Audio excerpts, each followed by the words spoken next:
Merci à vous d'être toutes là. Est-ce que vous voulez nous dire un peu quelles sont vos attentes par rapport soit le challenge ou par rapport à ce live d'aujourd'hui?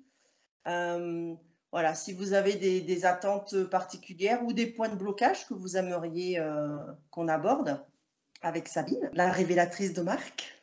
Moi, je veux bien commencer parce que je crois que je suis la bloquée de chez bloquée. C'est-à-dire que j'ai vraiment du mal à entrevoir comment me présenter. Je trouve que c'est plus difficile quand on est en poste dans une entreprise de faire un profil LinkedIn où on essaie de se vendre quand même, entre guillemets. Donc, j'avoue que là, je suis plus en phase là, à regarder ce qui se passe pour voir comment compléter mon profil. D'accord. Est-ce qu'il y a quelqu'un d'autre qui veut intervenir? Oui, moi je veux bien. Donc, eh ben moi je vais pas faire partie des bloqués. Je pense que je vais faire partie des cordonniers les plus mal chaussés. Et en tant que rédactrice web, où effectivement c'est plus facile pour moi de. C'est difficile d'avoir du recul en fait sur qui l'on est et ce que l'on porte. Je me rends compte, moi c'est beaucoup plus simple pour les personnes pour lesquelles j'écris. De leur dire effectivement, de voir leur spécificité, de pouvoir les mettre en avant. Et donc moi, mes attentes aussi, c'est votre regard critique sur mon profil, sur moi. Et voilà, j'ai besoin de ce retour extérieur qui est toujours excellent, toujours bon à prendre. Bonjour à ceux qui viennent de nous rejoindre. En attendant que tout le monde se connecte, on faisait un petit tour de piste en fait, pour savoir quelles étaient vos attentes par rapport à ce live ou de manière plus générale par rapport au challenge.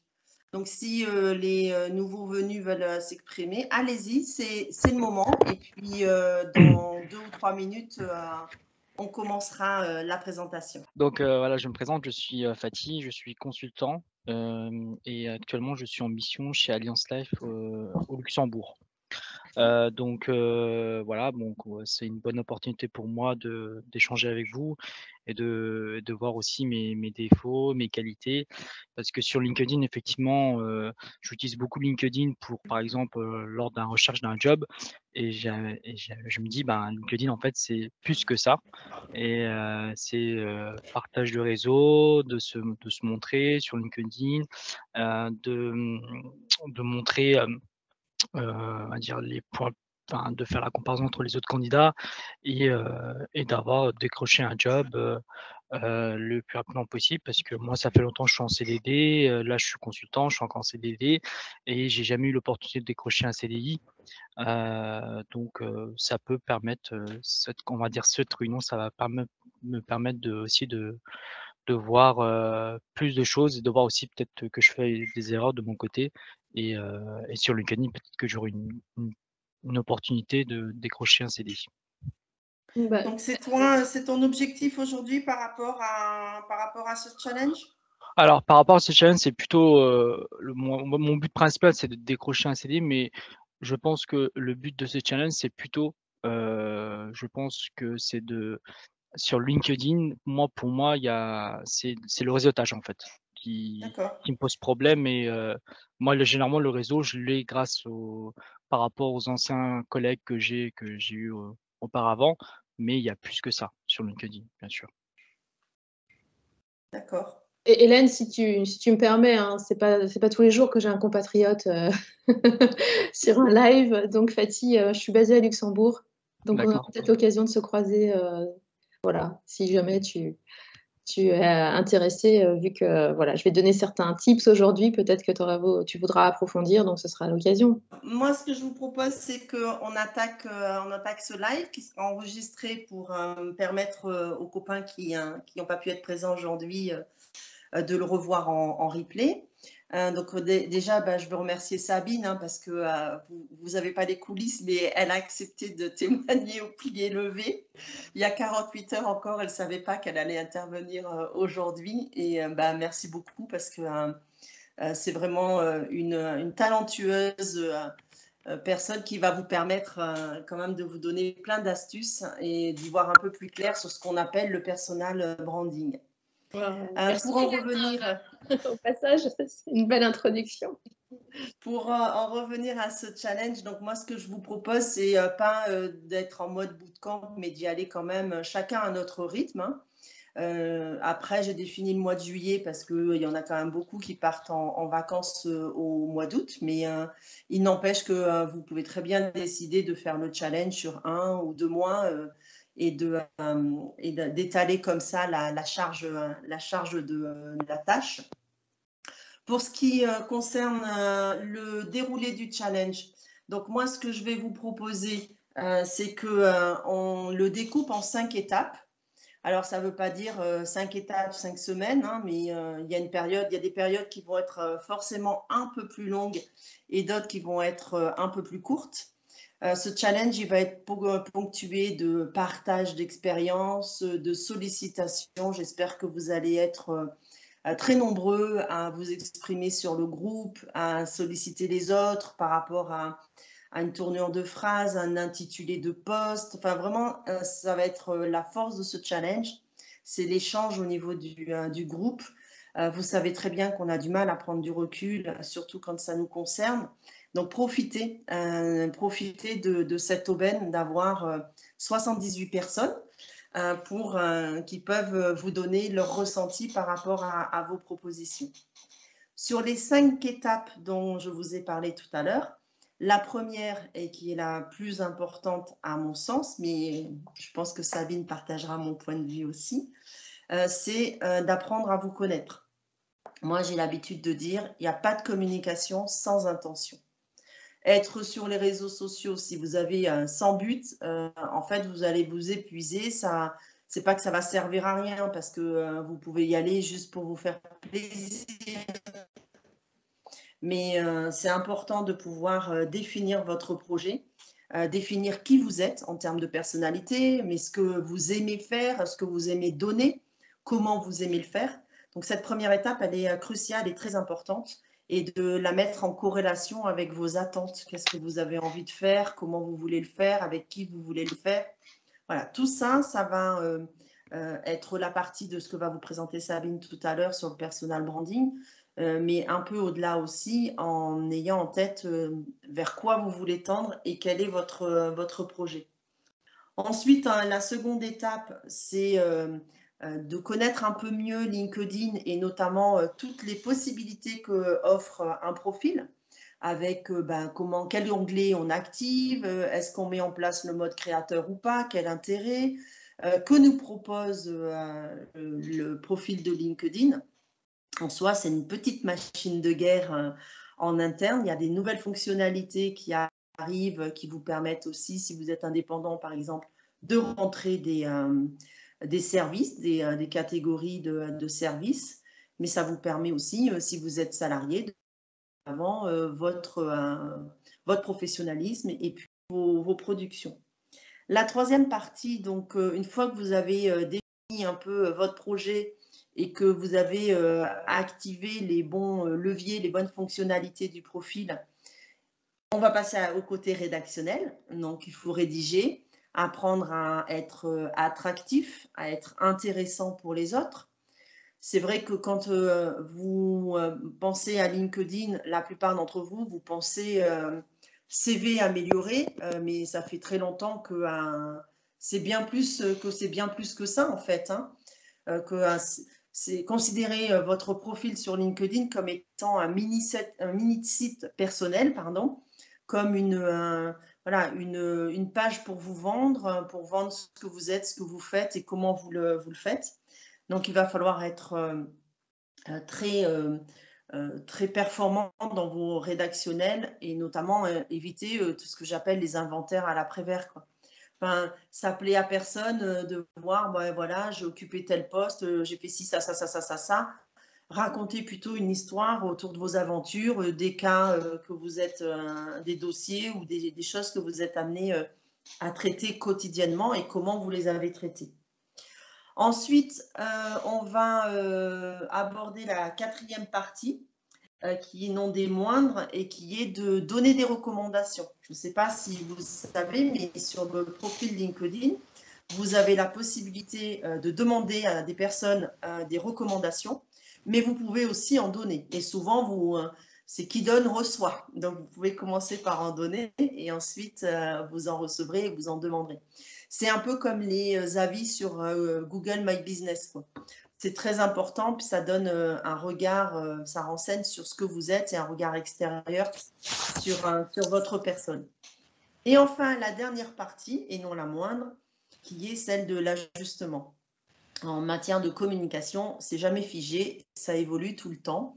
Donc peut-être qu'à un instant T, quand vous allez optimiser votre profil, vous allez vous dire ouais, c'est top. Et puis au fil du temps, des semaines, vous allez vous rendre compte qu'il y a des choses, c'est pas tout à fait ça, ou que c'est mal perçu par les autres personnes, que c'est pas le message que vous voulez envoyer. Alors à ce moment-là, c'est tout simple, et ben vous ajustez. Donc votre profil, c'est pareil. Vous allez faire le gros du travail maintenant dans ce challenge, mais ça ne veut pas dire que c'est immuable et qu'après, plus rien ne va bouger. Vous allez être tout le temps en train de l'ajuster, mais ça va être des petits ajustements en fait. Le plus gros aura été fait et c'est surtout que ce que vous allez acquérir au cours de ce challenge, c'est l'état d'esprit. En fait, vous aurez compris comment le fonctionnement et ce qu'il faut mettre en avant et comment il faut le mettre en avant. Voilà, moi j'en ai fini pour la présentation et l'introduction de ce challenge. En début de semaine, je vous mettrai entre guillemets le programme en fait au niveau des temps forts. J'attends encore quelques confirmations, c'est pour ça que je ne peux pas vous les communiquer aujourd'hui. Mais je pense qu'en début de semaine, ce sera réglé et que je serai en capacité de vous communiquer les guest stars, ceux qui viendront vous donner leur expertise et leurs outils. J'en ai fini pour ma partie. Maintenant, je vais passer le relais à Sabine. Et si vous voulez bien, on se gardera un petit moment à la fin de ce live pour que vous puissiez poser toutes vos questions. Merci à tous. Et Sabine, la parole est à toi. Oui, merci Hélène. Bonjour à tous. Alors, d'abord, Hélène, merci pour ta proposition, parce que le personal branding, c'est un sujet que j'aime beaucoup et j'adore parler de marque. Donc c'était parfait. Alors, pour ceux qui ne me connaissent pas, je suis Sabine Maruchot, je suis consultante mentor en stratégie marketing et développement business, experte en stratégie de marque et j'ai plus de 20 ans d'expérience professionnelle, dont une quinzaine au sein de grandes marques internationales dans le domaine du luxe. Et aujourd'hui, j'aide les entrepreneurs et les dirigeants d'entreprises engagés à construire des marques inspirantes qui ont le pouvoir de créer du sens et d'influencer en fait le changement positif dans le monde de façon pérenne. Voilà. Là, c'est un début de personal branding en live. Vous allez comprendre pourquoi je vous dis ça après, donc dans la demi-heure là qui va suivre. Et justement, pendant cette demi-heure, je vais vous présenter en fait les 5 étapes essentielles pour débuter votre personal branding. Et je vous partagerai des astuces et des outils pour vous aider à le faire. Mais avant de commencer, en fait, j'aurais bien voulu savoir quel profil on a aujourd'hui dans le live pour pouvoir adapter ma présentation si besoin. Donc, est-ce que vous pouvez juste me noter si vous êtes, s'il y a parmi vous des étudiants en recherche d'emploi, des salariés en recherche d'une autre opportunité, des personnes en reconversion professionnelle, des porteurs de projets, voire des entrepreneurs établis. Voilà, si vous pouvez juste me dire ce que vous faites. Et après, je passerai à la définition du personal branding. Donc, je vous laisse quelques secondes. Donc, Cécile, freelance, en recherche de réseau, OK.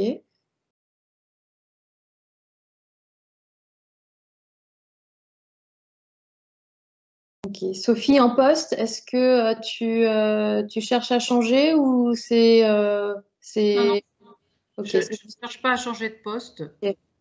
C'est ce que tu disais tout à l'heure, c'était créer ton personal branding justement en étant en poste et c'est ça qui était challengeant pour toi. C'était toi qui disais ça?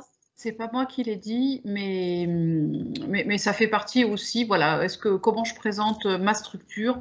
Moi, c'est pas tellement à titre perso et c'est un peu mes questions en fait. Ok. Le lien entre le perso, le pro. Ouais. Ok, donc on a pas mal de personnes qui sont en poste, en fait. Ok. Très bien, merci pour les réponses. Alors, avant de voir les étapes, je voulais juste revenir un petit peu sur la définition du personal branding, parce que c'est souvent un mot qui est galvaudé, je trouve. Alors, personal brand, c'est marque personnelle en français. Et dans la pratique, en fait, c'est l'image que les gens ont de vous. En tout cas, c'est ce que vous devez retenir de ce que c'est que la personal brand. C'est l'image que les gens ont de vous. Ça va simplifier les choses, ça va simplifier votre compréhension. Et donc, le personal branding, c'est le process qui va permettre d'aligner ce que vous voulez communiquer au monde et la façon dont le monde vous perçoit. Hein, c'est un alignement que vous allez essayer de créer justement dans tout ce travail de personal branding. Et donc, l'enjeu du personal branding, c'est de construire votre marque personnelle de façon à vous vendre ou faire votre promotion de la meilleure façon possible, en fait. Tout à l'heure, Hélène abordait la question de bien se connaître. Et en fait, c'est une étape essentielle et c'est la première étape du process de personal branding, puisque avant toute chose, il faut savoir ce que vous voulez communiquer au monde, en fait. Et ça passe par savoir qui vous êtes. Et dans qui vous êtes, en fait, on pense aux compétences, donc à votre formation, vos expériences, votre expertise, mais également à votre personnalité, ce qui vous passionne et ce qui vous motive, en fait. Alors, ce n'est pas une étape évidente.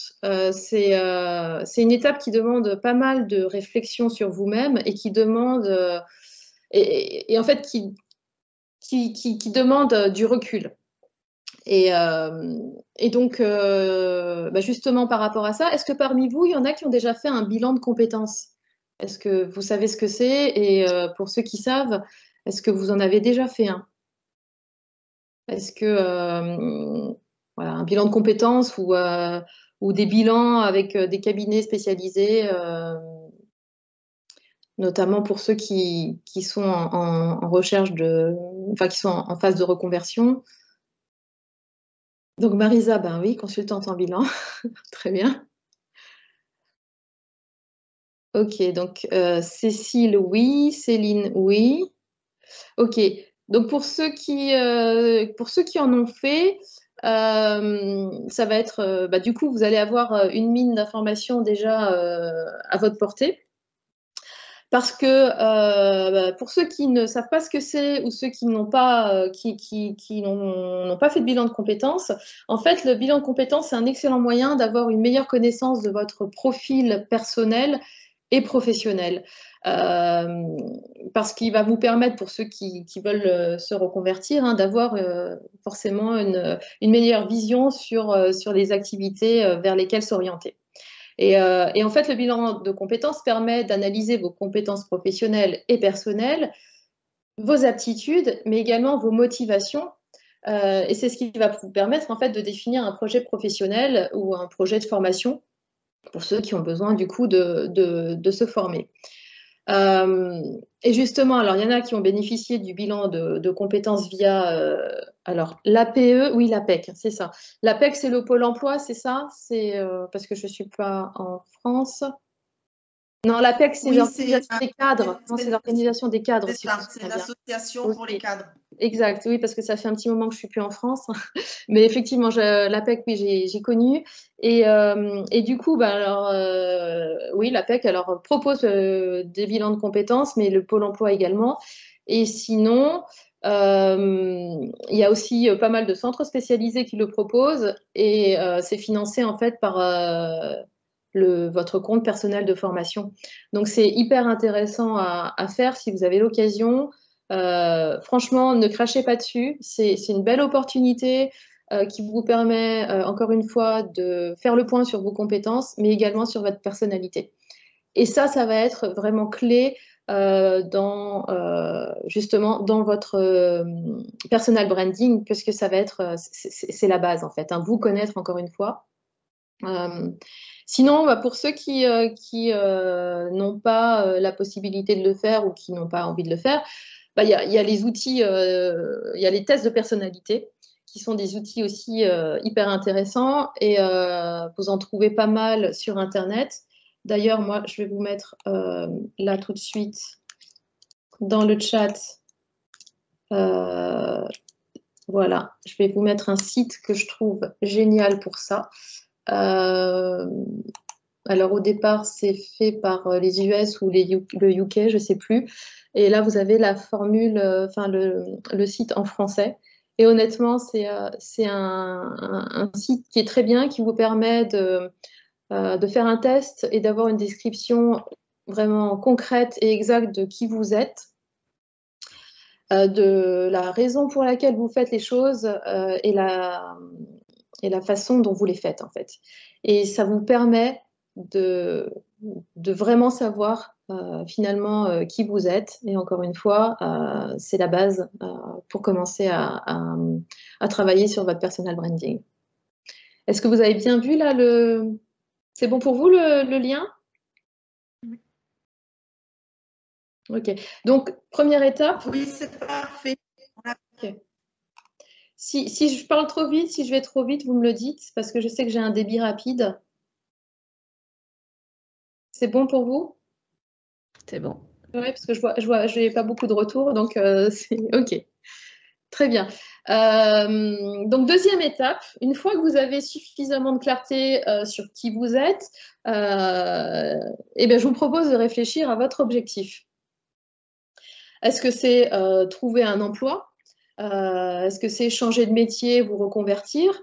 Est-ce que c'est vous lancer en tant qu'indépendant? Est-ce que c'est lancer une marque? En fait, il m'en manque un, puisque c'est vrai que dans le chat, il y a pas mal de personnes qui sont en poste et qui veulent simplement commencer à travailler leur marque personnelle en étant en poste, justement, en parallèle. Donc pour la plupart, est-ce que c'est dans ce cas-là, vous êtes en poste et vous voulez travailler votre marque personnelle parce que vous pensez que c'est important justement de développer votre marque personnelle en étant dans une structure, ou c'est parce que vous imaginez à un moment donné pouvoir changer de métier, vous reconvertir, ou pourquoi pas vous lancer, créer votre propre marque, etc. Est-ce que vous pouvez juste me préciser en fait votre objectif aujourd'hui avec ce challenge, et en l'occurrence ce projet de créer votre marque personnelle? Ok, changement d'activité, développement du réseau, ok, avoir un profil d'indépendant percutant et moderne, réseauté. Ok, on est beaucoup sur le développement réseau. Développement réseau, alors j'imagine soit pour trouver des contacts RH et potentiellement changer de structure, ou trouver de nouveaux clients. Enfin, c'est ce que je comprends moi des échanges dans le chat. Voilà, ben, en fait, c'est hyper important de savoir, de connaître cet objectif, parce que finalement, ça va vous permettre de passer à la troisième étape, qui est d'identifier à qui vous voulez vous adresser, en fait. Donc, une fois que vous avez identifié ce que vous souhaitez faire, vous identifiez, vous réfléchissez en fait à qui vous voulez vous adresser. Donc, si vous souhaitez trouver un emploi, ce que je disais tout à l'heure, changer de métier, vous reconvertir, vous allez privilégier des recruteurs, des responsables RH ou des responsables de service. Si vous voulez vous lancer en tant qu'indépendant ou lancer une marque, encore une fois, vous allez plutôt rechercher des clients potentiels. Et ce que vous allez communiquer ne va pas être la même chose dans un cas ou dans l'autre. Donc, il faut être super clair sur votre objectif pour identifier les personnes à qui vous voulez passer le message, ou en tout cas à qui vous voulez vous adresser en priorité. Donc là, c'était les trois premières étapes, je dirais les prérequis en fait pour passer à la quatrième étape, qui finalement pour moi est au cœur du personal branding. puisqu'une fois que vous avez identifié clairement les personnes auxquelles vous voulez vous adresser, il vous faut maintenant identifier ce que vous voulez leur communiquer. Et c'est vraiment ça qui va être fondamental dans la création de votre marque personnelle, puisque c'est ce qui va vous permettre d'identifier en fait l'image que vous souhaitez que ces personnes-là aient de vous. Donc vous allez communiquer quelque chose, vous allez transmettre un message, mais derrière l'idée, c'est de construire une image dans l'esprit des gens que vous voulez toucher. Est-ce que ça, c'est clair pour tout le monde? Parce que c'est vraiment le cœur du personal branding, en fait. Ou est-ce que vous souhaitez que je réexplique? C'est clair pour tout le monde? Est-ce que vous avez des questions? N'hésitez pas, on est en petit comité, donc c'est open bar aujourd'hui. Ok, j'ai l'impression que ça a l'air d'être clair pour tout le monde. Donc encore une fois, ce que vous allez maintenant identifier dans cette étape-là, ce que vous voulez communiquer pour pouvoir créer l'image que vous souhaitez que vos interlocuteurs aient de vous. Voilà. Donc l'enjeu, c'est donc de définir clairement ce que vous souhaitez que vos interlocuteurs comprennent de vous, mais qu'ils retiennent de vous également. Et comme je vous disais tout à l'heure, c'est vraiment l'étape cruciale dans ce process de personal branding. Alors, est-ce qu'il faut se limiter à ces objectifs et ces cibles?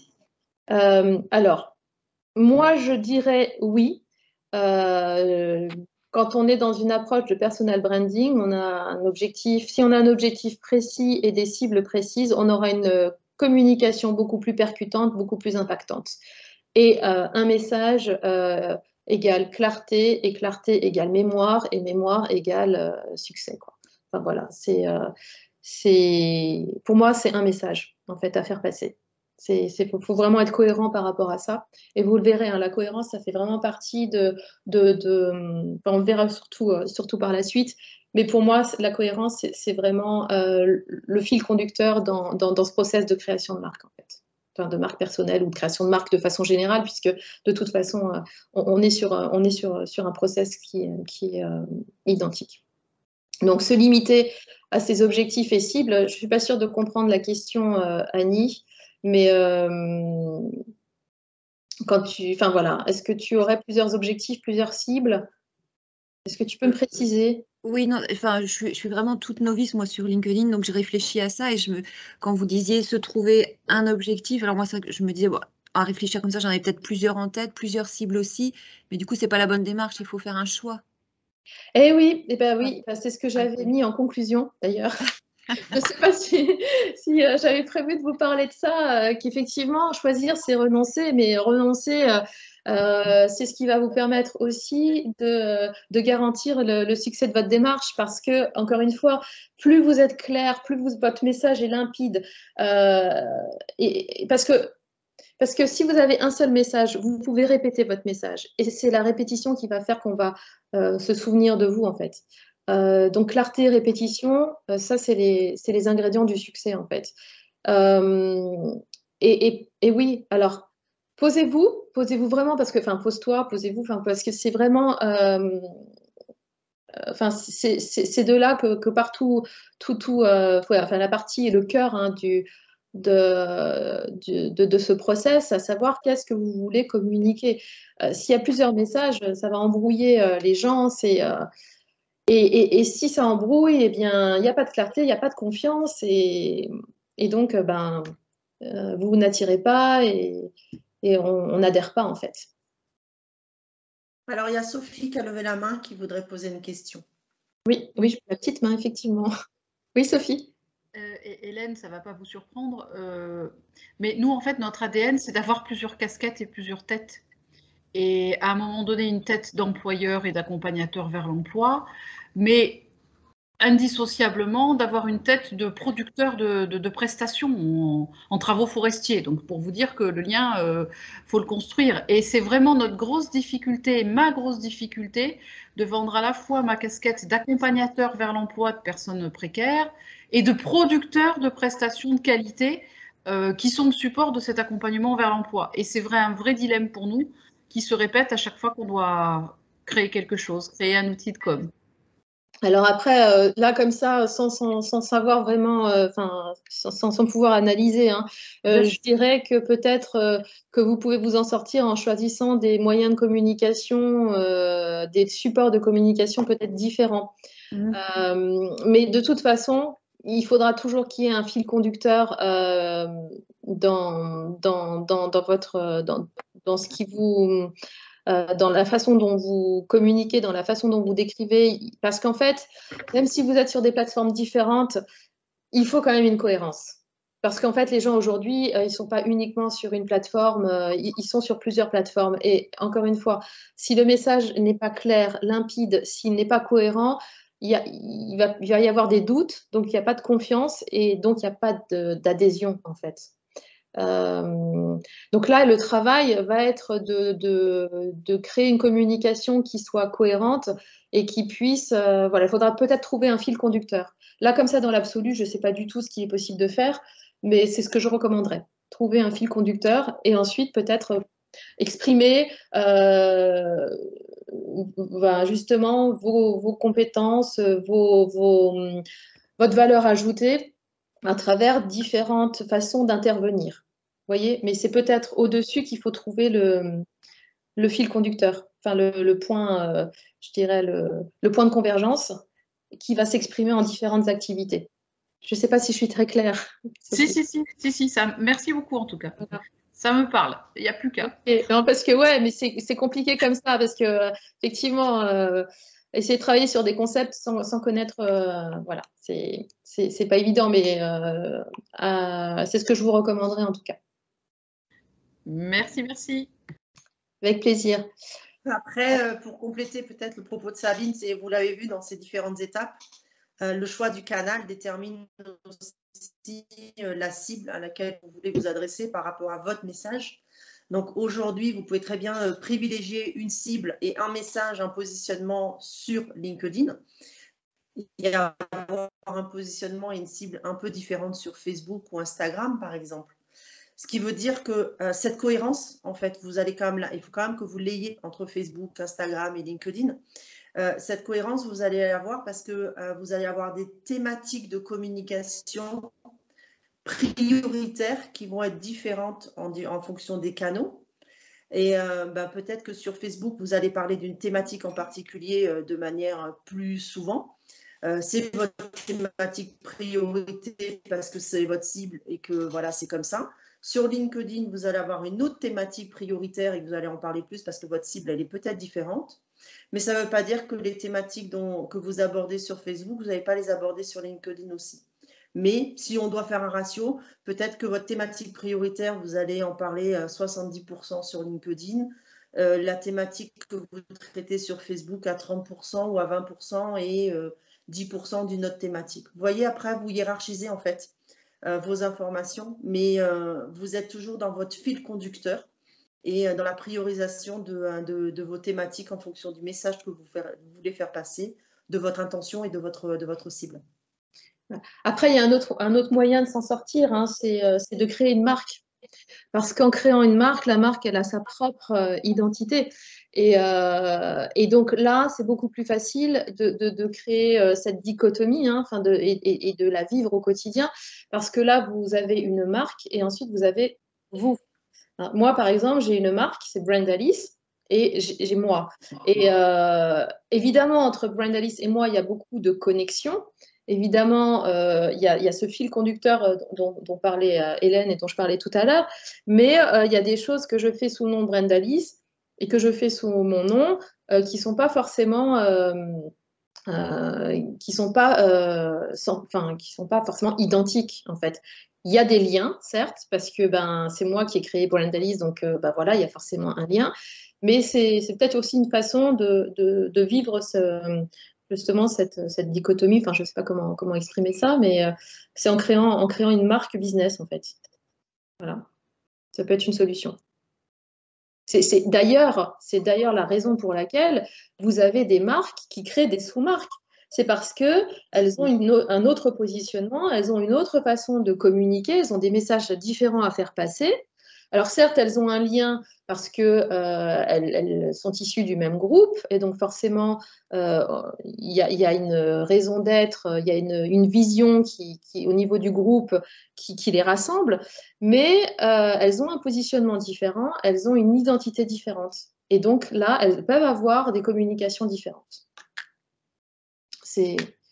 Voilà, c'est une deuxième option. Je ne sais pas si c'est possible pour vous, Sophie, mais ça peut répondre à ce genre de problématique. Aussi. Voilà. Donc, si je reviens donc à cette quatrième étape, l'enjeu, c'est de définir finalement ce que vous souhaitez que vos interlocuteurs retiennent de vous, hein, qu'ils comprennent et qu'ils retiennent de vous.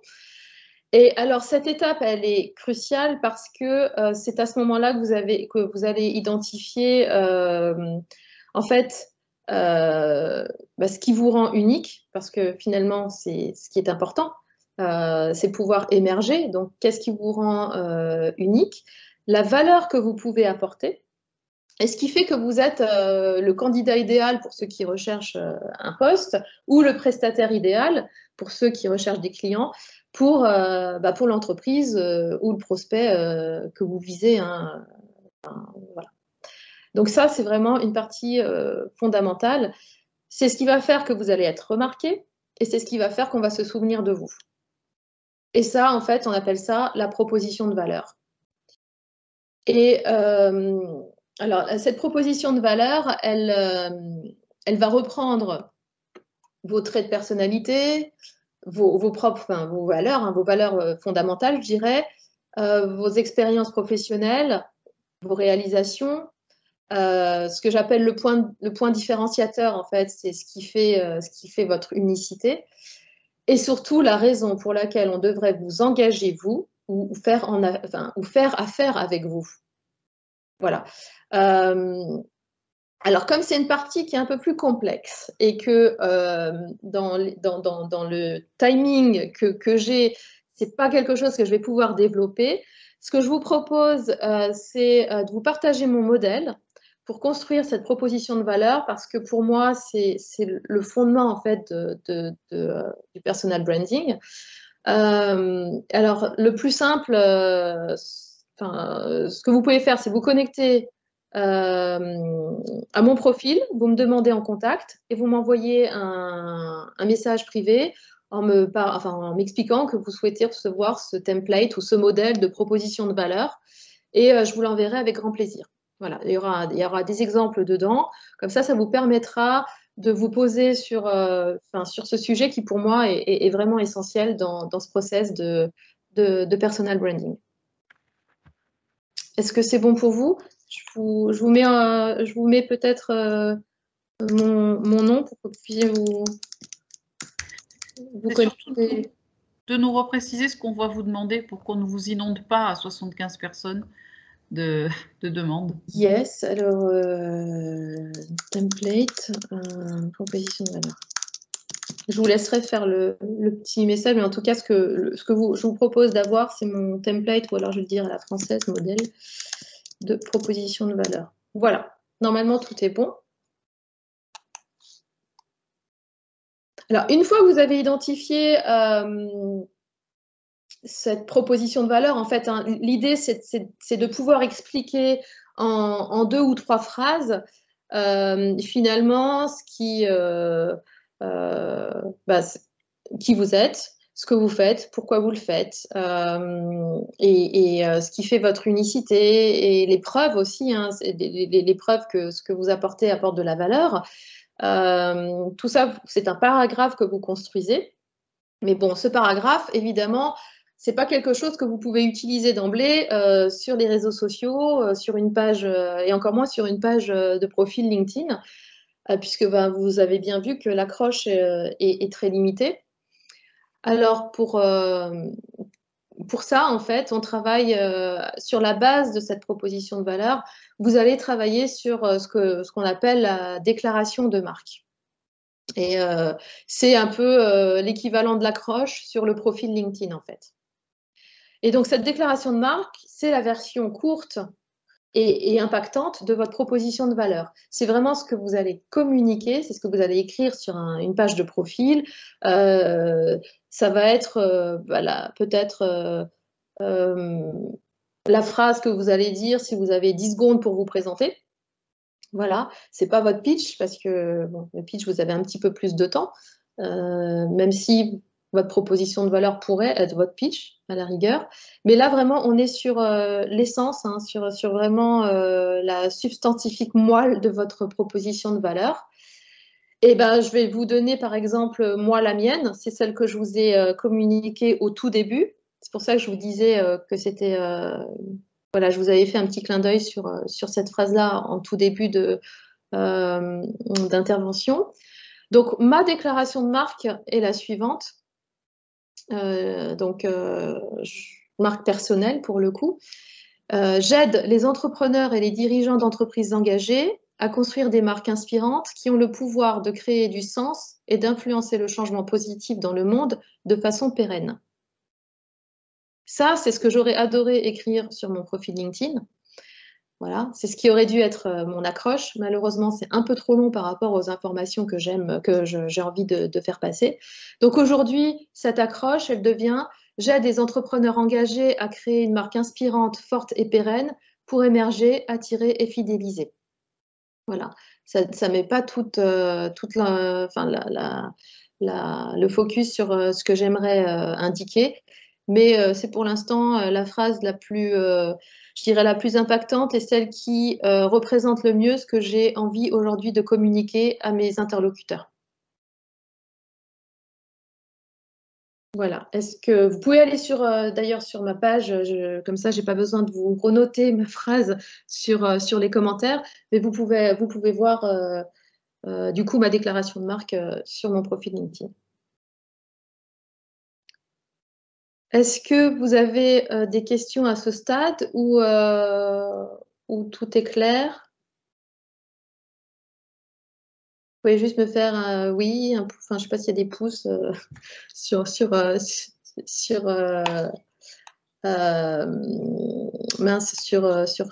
n'est pas sur Meet, on est sur Teams. Teams, merci. Est-ce que donc c'est clair? Ok. Voilà, donc là, à l'issue de l'étape 4, vous avez mis le doigt sur ce qu'est votre marque personnelle. Vous avez une vision claire de ce que vous voulez faire et de la manière dont vous allez positionner votre marque. Okay, c'est un peu votre feuille de route, en fait. D'accord? Et vous l'avez formalisé à travers votre proposition de valeur et vous en avez extrait la déclaration de marque qui est en fait la synthèse, la substantifique moelle de votre proposition de valeur. Et donc maintenant, on attaque la dernière étape dans le process de création des fondamentaux du personal branding. Et donc, une fois que vous avez identifié le fond, une fois que votre feuille de route est établie, maintenant, il est temps de passer en fait à la forme, à l'aspect plutôt visuel. Donc, vous allez travailler sur l'identité visuelle de votre marque personnelle pour justement lui donner un look unique et authentique, en fait. On est toujours sur l'unicité, l'authenticité qui pour moi sont vraiment des piliers dans la création de votre marque et de toute marque de façon générale. Donc l'enjeu de cette étape, ça va être de relier ce que vous dites. Ce que vous dites, c'est tout le travail que vous avez fait en amont, c'est ce que vous voulez finalement transmettre. Donc vous allez relier ça avec ce que vous allez montrer. C'est pour ça qu'on parle d'identité visuelle.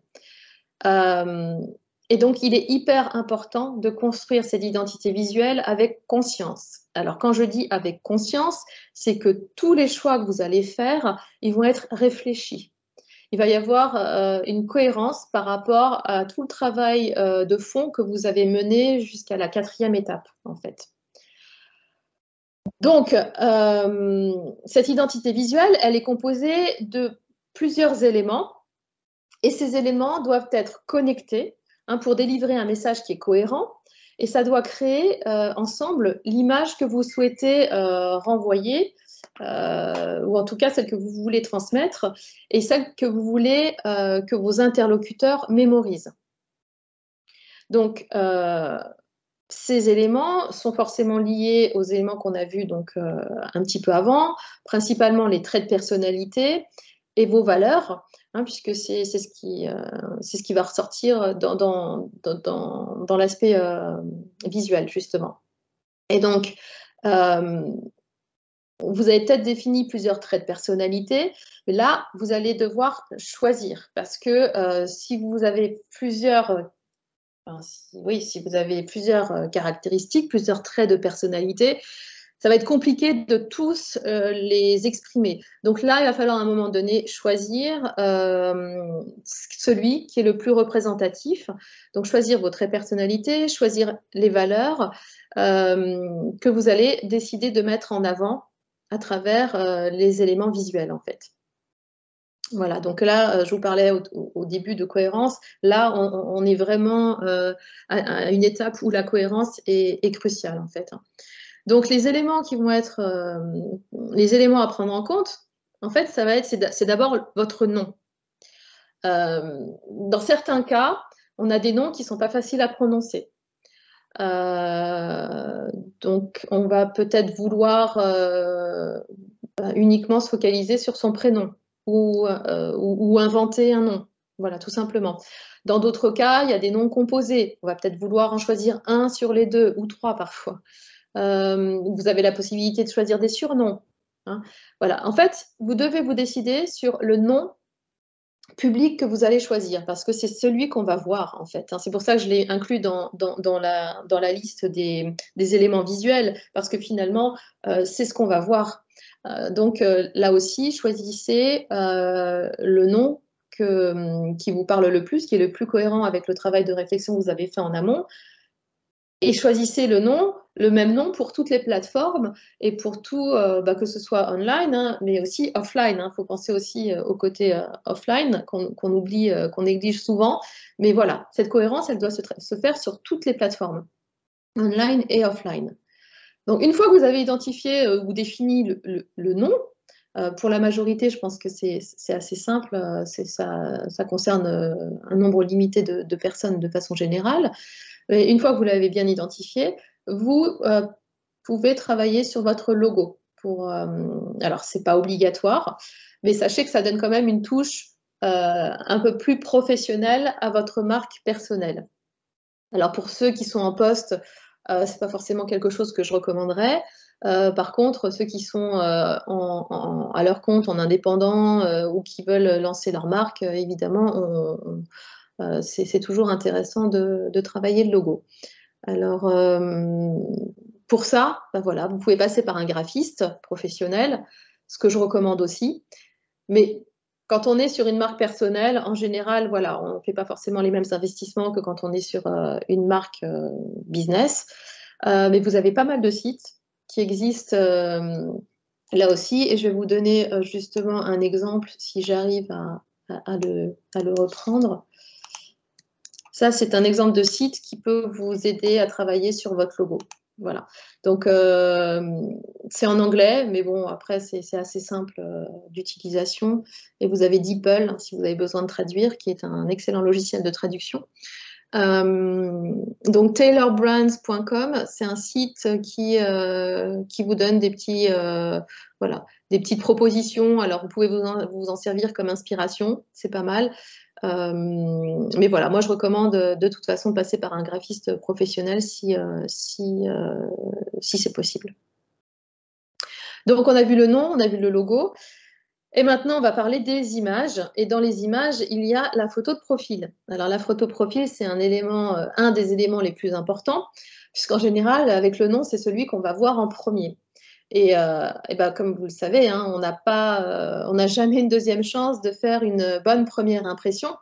Donc, il est hyper important de choisir une photo idéalement valorisante C'est même, je dirais, enfin voilà, enfin, choisissez une photo valorisante, hein, c'est même pas idéalement, c'est vraiment ce que vous devez faire. Et là aussi, préférez une photo qui soit réalisée par un professionnel, évidemment lorsque c'est possible. Là aussi, vous avez la possibilité de trouver de l'inspiration sur des sites comme Pinterest. Vous avez juste à taper photo de profil professionnel, etc. Et là, vous allez avoir, je vais vous le mettre en commentaire, ce sera plus simple, vous allez avoir un certain nombre d'exemples de photos et c'est vraiment pas mal. Enfin, honnêtement, voilà, vous arrivez à voir ce qui peut vraiment répondre à ce que vous cherchez en fait. Voilà. Une fois que vous avez une idée de photo, une fois que vous avez votre photo, alors il y a un site qui est top, qui s'appelle photofiller.com. Je ne sais pas s'il y en a qui le connaissent parmi vous, mais vous pouvez tester votre photo. Parce qu'évidemment, la photo, alors hop, c'est bon. La photo, vous pouvez l'aimer, mais ce qui est important, bon, c'est important d'aimer votre photo. En tout cas, la photo que vous allez publier, c'est important. Mais ce qui est surtout important, c'est le message qu'elle passe. En fait, hein, c'est comment les autres interprètent votre photo, comment les autres perçoivent votre personnalité à travers votre photo. Et donc, ce site, il est hyper intéressant parce qu'il va vous donner des clés sur la façon dont les gens vous perçoivent à travers votre photo. Hein, si vous voulez savoir ce que votre photo dit de vous, voilà, allez sur ce site et vous allez avoir pas mal de retours intéressants. Voilà. Je vais enchaîner avec les couleurs. Alors, Hélène, je vais te faire sourire hein, parce que je sais que les couleurs, ça a été une thématique importante pour toi, parce qu'on en avait discuté. Parce qu'effectivement, les couleurs ont des significations précises. On parle de la psychologie des couleurs, hein, parce que ça influence clairement ce que vous voulez transmettre. Elles agissent sur les émotions et les perceptions des gens, de vos interlocuteurs, de votre public. Voilà.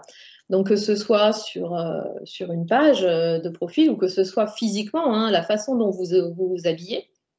Et donc, les couleurs, vous devez choisir des couleurs qui soient en ligne avec ce que vous voulez transmettre comme message. Et il faut savoir que les couleurs ont des significations différentes selon les cultures. Donc là aussi, hein, attention pour ceux qui ont un profil très international ou qui sont dans d'autres pays. Je ne sais pas s'il y a exclusivement l'Europe ici, mais en tout cas, voilà, si vous partez en Asie, les couleurs n'ont pas du tout la même signification qu'en Europe. Et les couleurs également ont une signification au niveau de l'industrie. Vous avez des couleurs qui se prêtent plus à des industries tech, vous avez des couleurs qui vont se prêter plus à l'industrie cosmétique. Voilà. Donc, choisissez une couleur dominante pour votre marque et qui transmette en fait les caractéristiques que vous souhaitez mettre en lumière en fait. Voilà. Alors pour ça, il y a différents sites. Voilà, j'ai pas trop le temps maintenant de taper à chaque fois, mais il y a pas mal de sites qui vous donnent des infos sur les couleurs. Même chose pour la typographie. La typographie a également une signification particulière. Donc quelqu'un veut parler, j'entends. Je ne sais pas si quelqu'un veut. Oui, il y a Imen qui a levé la main qui voudrait poser une question. Oui, oui, Imen. Imen, je t'écoute. Ah, Imen, il faut que tu actives ton micro.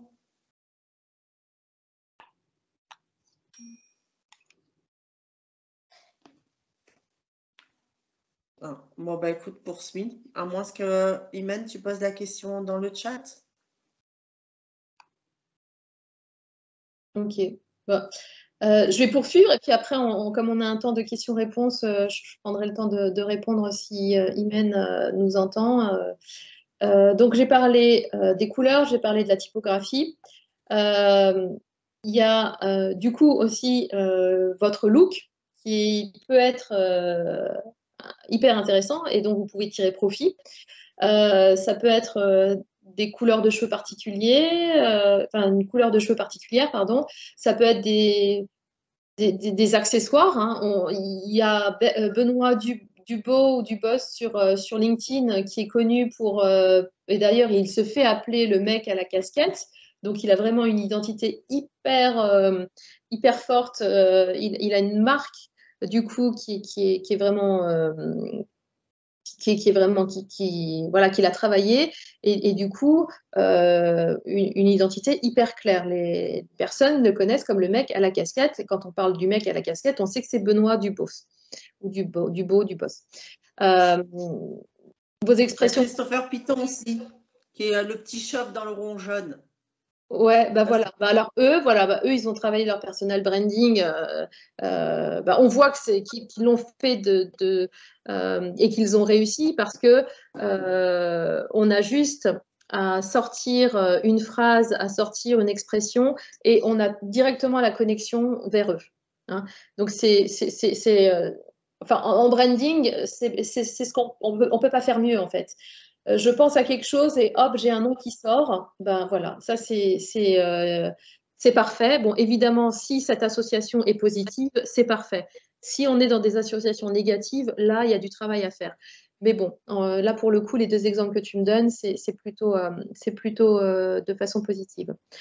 Donc, il y a aussi les expressions corporelles. Voilà, il y a des gens qui utilisent des gestes particuliers sur leurs photos ou avec des emojis. Donc, ça aussi, ça peut être important dans les connexions.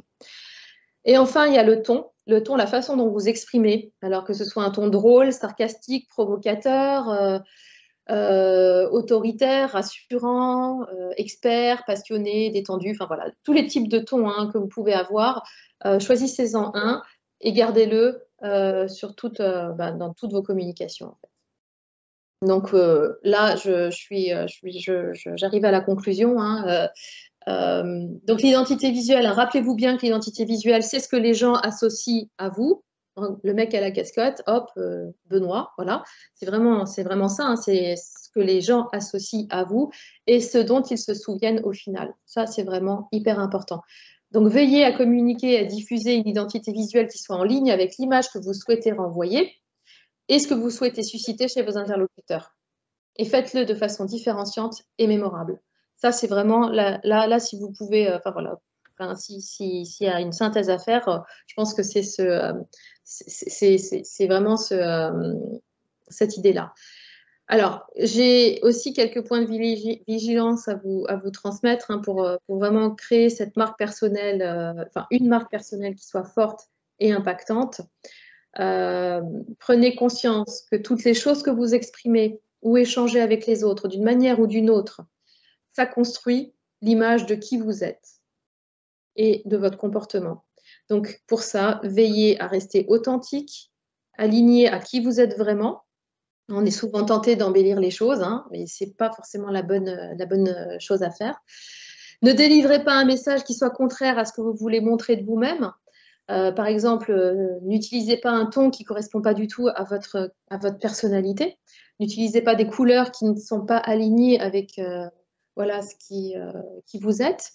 Attention également à être bien cohérent dans les messages que vous délivrez à travers l'ensemble des réseaux que vous utilisez, que ce soit du digital ou du print, c'est ce que j'ai dit tout à l'heure, parce que la cohérence, c'est ce qui va vous permettre de faciliter la reconnaissance, la mémorisation, la confiance.